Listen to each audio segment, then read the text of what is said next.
President Lula uttered in a few words the core of this issue that most of our media dare not explain to the American people, and that is the expansion of NATO.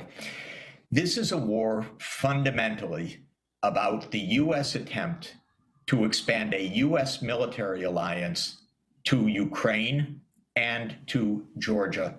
Georgia is a country in the Caucasus, also on the Black Sea.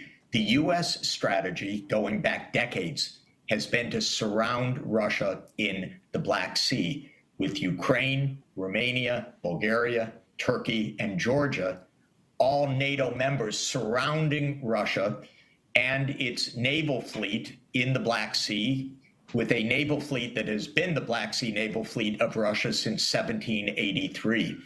Russia has said, this is our red line, and it has said that for decades.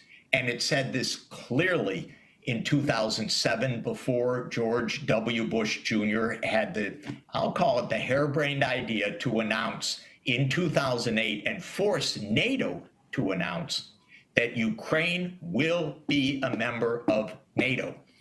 And this is what President Lula was saying and what President Xi Jinping of China has been saying.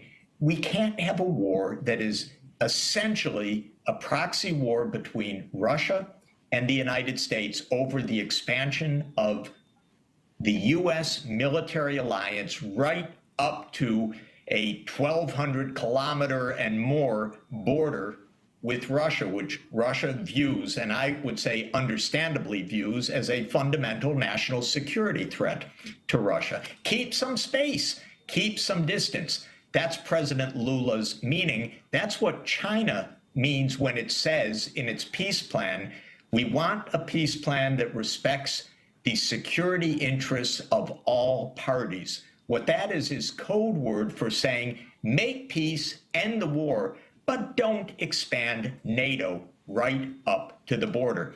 The American people have not heard an explanation of this all along.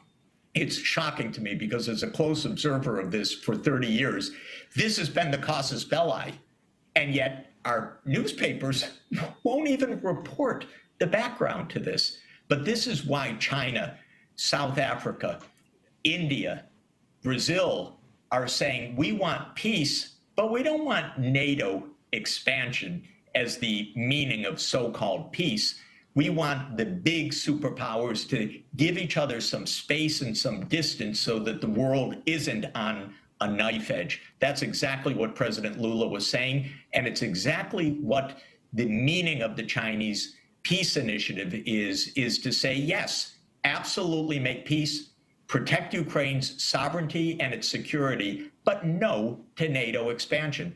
But the Biden administration won't even discuss this issue. That has been the major failing and the reason why we have not been able to get to the negotiating table, in my opinion. Even when Zelensky said in March 2022, maybe not NATO, maybe something else, Russia and Ukraine were close to an agreement, and the United States intervened with Ukraine and said, we don't think that's a good agreement, because the U.S. neocons, so-called, have been pushing for NATO enlargement as the core of this issue.